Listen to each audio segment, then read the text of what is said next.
Evangelho de Lucas, capítulo 8. As muitas discípulas de Jesus. Havendo passado esses acontecimentos, caminhava Jesus por todos os povoados e cidades proclamando as boas novas do reino de Deus. E os 12 estavam com ele. E também algumas mulheres que haviam sido curadas de espíritos malignos e doenças. Maria, conhecida como Maria Madalena, de quem haviam saído 7 demônios, Joana, esposa de Cusa, administrador da casa de Herodes, Susana e muitas outras. Essas mulheres cooperavam no sustento deles com seus bens. A parábola do semeador. E ocorreu que uma grande multidão se reuniu e as pessoas de todas as cidades vieram ouvir a Jesus. Foi quando ele lhes propôs a seguinte parábola. Eis que um semeador saiu a semear. Enquanto lançava a semente, parte dela caiu à beira do caminho. Foi pisoteada e as aves do céu a devoraram. Outra parte caiu sobre as rochas e, quando germinou, as plantas secaram, pois não havia umidade suficiente. Outra parte ainda caiu entre os espinhos, que com ela cresceram e sufocaram suas plantas. Todavia, uma outra parte caiu em boa terra, germinou, cresceu e produziu grande colheita, a 100 por 1. Tendo concluído esta parábola, exclamou: Aquele que tem ouvidos para ouvir, ouça. Jesus explica a parábola. Seus discípulos lhe perguntaram o que ele queria comunicar com aquela parábola, ao que ele lhes replicou: A vós outros é concedido saber os mistérios do reino de Deus. Aos demais, contudo, anuncio através de parábolas, para que vendo não vejam, e ouvindo não compreendam. Eis, portanto, o esclarecimento dessa parábola. A semente é a palavra de Deus. As que caíram à beira do caminho representam todos os que ouvem. Mas então chega o diabo e tira a palavra do coração deles, para que não venham a crer e não sejam salvos. As que caíram sobre as rochas simbolizam os que recebem a palavra com alegria assim que a ouvem.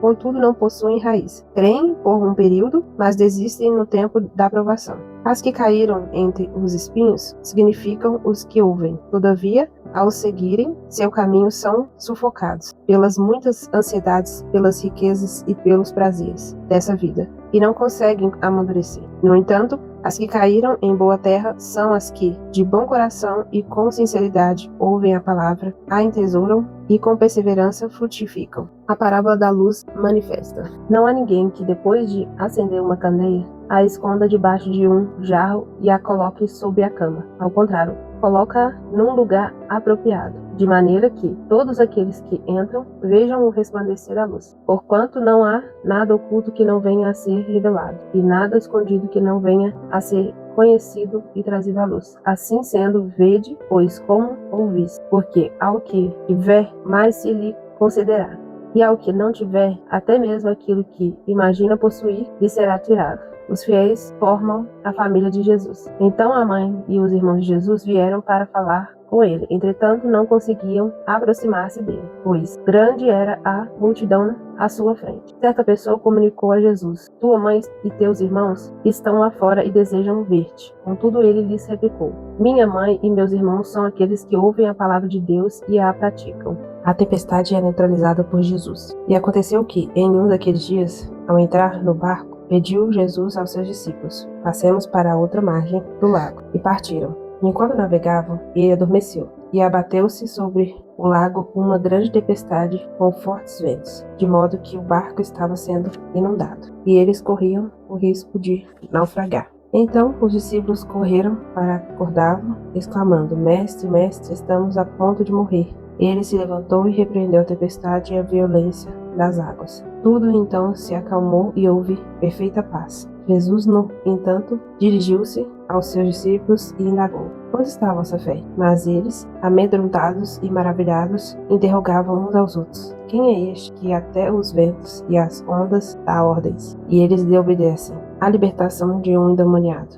Zarparam então para a região dos Gerazenos, que se localiza do outro lado do lago, na fronteira da Galileia. Assim que Jesus desembarcou, foi ao encontro dele um homem daquela cidade, possesso de demônio, que fazia muito tempo não usava roupas, nem habitava em casa alguma, mas vivia nos sepulcros. Ao contemplar Jesus, berrou, prostrando-se aos seus pés, e exclamou com voz forte: Que desejas comigo, Jesus? Filho do Deus Altíssimo? Imploro a ti, não me castigues. Portanto, Jesus ordenara ao espírito imundo que abandonasse o corpo daquele homem. Diversas vezes o demônio havia se apoderado dele, mesmo com os pés e as mãos acorrentados e vigiado por guardas, arrebentava as cadeias e os grilhões, e era impelido pelo demônio para lugares desolados. Jesus lhe inquiriu: qual é o teu nome? Ao que ele replicou: Legião, pois eram muitos os demônios que tinham invadido aquele homem.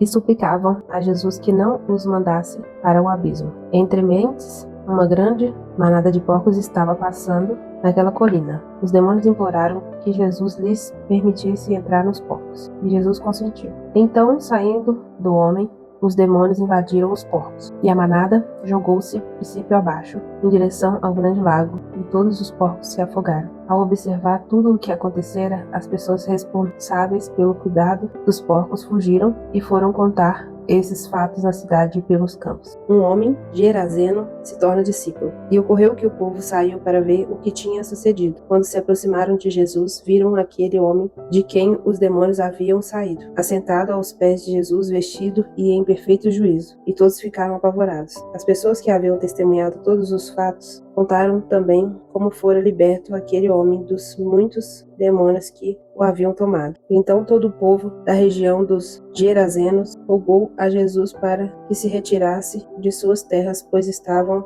aterrorizados. Contudo, o homem de quem haviam sido expulsos os demônios implorava-lhe que o deixasse ir com ele. Mas Jesus despediu-se, recomendando-lhe: volta para tua casa e compartilha tudo quanto Deus fez por ti. E assim o homem partiu e anunciou na cidade inteira todas as obras que Jesus havia realizado em sua vida. A súplica do dirigente da sinagoga. Assim que Jesus regressou, a multidão o recebeu com grande júbilo, pois todos o estavam aguardando com ansiedade. Eis que se aproximou de Jesus um homem chamado Jairo, que era dirigente da sinagoga local. Prostrando-se aos pés de Jesus, lhe implorou que fosse até a sua casa, pois tinha uma filha única com cerca de 12 anos que estava à beira da morte. E enquanto ele caminhava, as multidões o oprimiam. A cura de uma mulher no caminho.